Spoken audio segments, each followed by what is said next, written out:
বলেন তো যে একটি চতুর্ভুজের কয়টি শীর্ষবিন্দু থাকে? একটি চতুর্ভুজের কয়টি কর্ণ থাকে এবং কর্ণদ্বয় পরস্পরকে কি কোণে বিভক্ত করে? রম্বসের কর্ণদ্বয় কি কোণে বিভক্ত করে? আপনার এমন সূক্ষ্ম সূক্ষ্ম ভিডিও মানে সূক্ষ্ম সূক্ষ্ম বিষয় যদি আপনি জানতে চান তাহলে অবশ্যই এই ভিডিওগুলো আপনার জন্য, স্কিপ না করে দেখতে থাকুন। আসসালামু আলাইকুম, সায়েন্স টিউটোরিয়াল একাডেমিতে আপনাকে স্বাগতম। বিগত দিনগুলোর মতো আমি আবারও হাজির হয়েছি আপনাদের সাথে। আজ আমি যে বিষয় নিয়ে আলোচনা করব আপনাদের সাথে সেটা হচ্ছে চতুর্ভুজ নিয়ে আলোচনা করব। ত্রিভুজের যে চতুর্ভুজ অংশ আছে সেই অংশ নিয়ে আমি আপনাদের সাথে আলোচনা করব। চতুর্ভুজ কাকে বলে? চতুর্ভুজ প্রথমত চারটি বাহু দ্বারা আবদ্ধ ক্ষেত্রকে চতুর্ভুজ বলে। ওকে, ক্লিয়ার কনসেপ্ট? চারটি বাহু দ্বারা আবদ্ধ ক্ষেত্রফলকে চতুর্ভুজ বলে। আচ্ছা, চতুর্ভুজের কয়টি কোণ থাকে? চতুর্ভুজের চারটি কোণ থাকে। চতুর্ভুজের কয়টি কর্ণ থাকে? চতুর্ভুজের দুটি কর্ণ থাকে। আচ্ছা, আমরা হোয়াইট বোর্ডে চলে আসি এবং সেটা প্রতিটা চিত্রের মাধ্যমে আমি প্রকাশ করব। চতুর্ভুজ চারটি বাহু দ্বারা আবদ্ধ সীমাবদ্ধ ক্ষেত্রকে চতুর্ভুজ বলে। চতুর্ভুজের কয়েকটি প্রকার আছে, সেটা হচ্ছে আয়তক্ষেত্র আছে, বর্গক্ষেত্র আছে, সামান্তরিক আছে, রম্বস আছে আর ট্রাপিজিয়াম আছে। এর কিছু বৈশিষ্ট্য আছে। চারটি বাহু থাকে, চারটি কোণ থাকে, কোণগুলোর অনুপাত 360 ডিগ্রি হয়, চারটি শীর্ষবিন্দু থাকে, দুটি কর্ণ থাকে, ক্ষেত্রফল দৈর্ঘ্য ইন্টু প্রস্থ, পরিসীমা 2 ইন্টু দৈর্ঘ্য প্লাস প্রস্থ। ওকে, এখন আমি যে চতুর্ভুজ পাঁচটি ভাগে যে বিভক্ত সেই পাঁচটি ভাগের চিত্র আঁকাবো এবং তার সূক্ষ্ম বিশ্লেষণ করব। আয়তক্ষেত্র, প্রথমত আয়তক্ষেত্র হবে হচ্ছে আয়তক্ষেত্র দেখতে এমন, যার আয়তক্ষেত্র কাকে বলে? আয়তক্ষেত্র হচ্ছে বিপরীত বাহুদ্বয় পরস্পর সমান্তরাল এবং সমান। বিপরীত বাহুদ্বয় পরস্পর সমান্তরাল এবং সমান। বিপরীত বাহুদ্বয় পরস্পর সমান্তরাল এবং সমান, তাকে আমরা আয়তক্ষেত্র বলি। আয়তক্ষেত্রের প্রতিটি কোণের মান হচ্ছে 90 ডিগ্রি। আয়তক্ষেত্রের প্রতিটি কোণের মান কত ডিগ্রি? 90 ডিগ্রি। বর্গটা দেখতে চারটি বাহুই পরস্পর সমান এবং সমান্তরাল। চারটি বাহুই পরস্পর সমান এবং সমান্তরাল যদি হয় সেইটা হবে কি? বর্গ। এবং এর কোণের মান হচ্ছে 90 ডিগ্রি। বর্গ আর আয়তক্ষেত্র সেম, প্রায় একই জিনিস। সামন্ত্রিক, এই সামন্ত্রিক হচ্ছে এই যে আমার আয়তক্ষেত্র আছে না, এই আয়তক্ষেত্রকে যদি কেউ একটু ঠেলা দিয়েছে, একটু ঠেলা দিলে, যেমন কাঁচা ইট যদি একটু ঠেলা দেয় কেমন হয়ে যায় না? একটু বেঁকা হয়ে যায় না? সেম একটি ইটকে যদি আমরা কি করি, একটু ঠেলা দিই, তাহলে সেটা কি হয়ে যাবে? একটি হালকা একটু একদিকে কি হয়ে যাবে? বেঁকে যাবে না? হালকা কি একদিকে একটু বেঁকে যাবে? সেম আমরা কি আয়তক্ষেত্রকে যদি একটু ঠেলা দিই বা একটু উপরের দিকে, উপরের অংশ ধরে যদি একটু চাপ দিই, তাহলে এটা এমন দেখাবে এবং এইটাকে বলা হয় হচ্ছে একটি সামান্তরিক।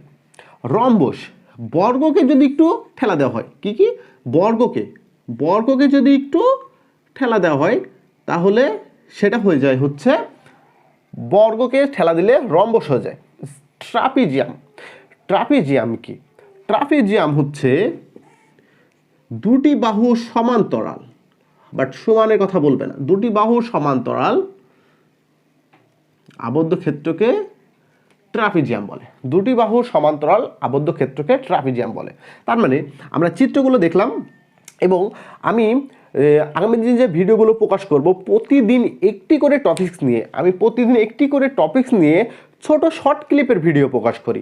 এখানে বর্গর সূক্ষ্ম আলোচনা, বর্গর ক্ষেত্রফল নির্ণয়, বর্গর কয়টি কোণ, কর্ণগুলো কি, কর্ণগুলোর মান কত, কর্ণগুলোর দিক কীভাবে ক্ষেত্রফল নির্ণয় করা যায়, সামন্ত্রিক কি, সামন্ত্রিকের সমস্ত ডিটেলস নিয়ে আলোচনা করব। আয়তক্ষেত্র কি, আয়তক্ষেত্রের ডিটেলস নিয়ে প্রতিটা একটি শর্ট ক্লিপ আকারে ভিডিও প্রকাশ করি আমি এবং ভিডিওগুলো প্রকাশ করব। আপনি যদি আমার চ্যানেলে নতুন হয়ে থাকেন অবশ্যই সাবস্ক্রাইব করে রাখবেন এবং আমার যে ভিডিওগুলো দেখে যদি আপনি উপকৃত হন অবশ্যই একটি লাইক দিবেন এবং আপনার প্রিয়জনদের কাছে শেয়ার করবেন।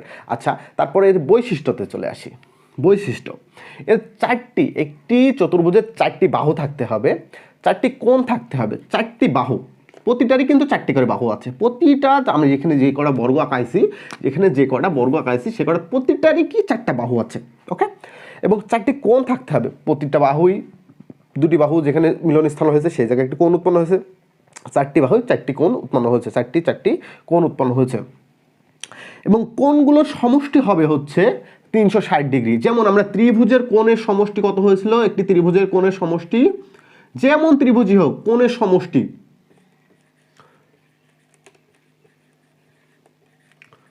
ত্রিভুজের কোণের সমষ্টি 180 ডিগ্রি, চতুর্ভুজের কোণের সমষ্টি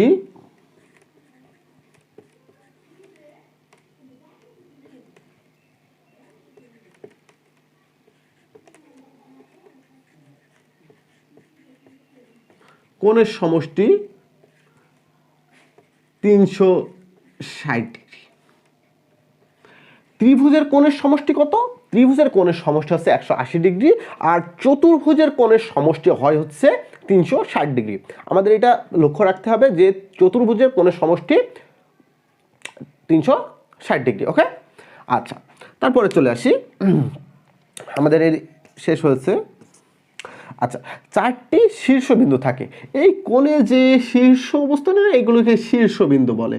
একটি চতুর্ভুজের 4টি শীর্ষবিন্দু থাকে। কয়টি শীর্ষবিন্দু থাকে? 4টি শীর্ষবিন্দু থাকে। ত্রিভুজের কয়টি থাকে? ত্রিভুজের থাকে হচ্ছে 3টা। ত্রিভুজের 3টা শীর্ষবিন্দু থাকে, চতুর্ভুজের 4টা শীর্ষবিন্দু থাকে। দুটি কর্ণ থাকে। কর্ণ হচ্ছে একটি কোণের থেকে ওই বিপরীত যে কোণের যে বিন্দু, সেই বিন্দু সংযোগ রেখা অংশই হচ্ছে কর্ণ।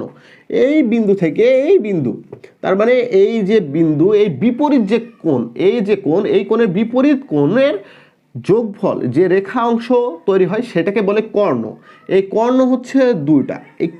একটি চতুর্ভুজের দুটি কর্ণ থাকে। একটি চতুর্ভুজের দুটি কর্ণ থাকে।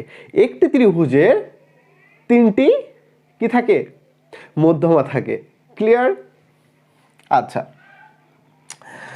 দুটি কর্ণ থাকে। ক্ষেত্রফল হবে হচ্ছে দৈর্ঘ্য ইন্টু প্রস্থ। ক্ষেত্রফলের সূত্র হচ্ছে কি? দৈর্ঘ্য ইন্টু প্রস্থ। ক্ষেত্রফলের সূত্র কি? দৈর্ঘ্য ইন্টু প্রস্থ। পরিসীমার সূত্র হচ্ছে 2 ইন্টু দৈর্ঘ্য প্লাস প্রস্থ একক। আমি এখানে একটি ত্রিভুজের যে বাহ্যিক যে ধারণা পোষণ করলাম বা প্রকাশ করলাম। আর আমি আগামী দিনের ভিডিওতে প্রতিটি একটি বিষয় নিয়ে এক দিন আমি ভিডিও প্রকাশ করব আপনাদের মাঝে। আর যেহেতু আমি এখানে হচ্ছে জব সাম্প্রতিক যে প্রশ্নগুলো এসে থাকে আমি সেইগুলো সমাধান করি, তাহলে অবশ্যই যদি আপনি জব প্রার্থী হয়ে থাকেন তাহলে অবশ্যই এই ভিডিওগুলো আপনার জন্য। আর আপনি অবশ্যই যদি আমার চ্যানেলটি আমার ভিডিওটি নতুন দেখে থাকেন তাহলে অবশ্যই সাবস্ক্রাইব করবেন এবং আপনার প্রিয়জনদের কাছে শেয়ার করবেন। ভালো থাকবেন, সুস্থ থাকবেন। আল্লাহ হাফেজ।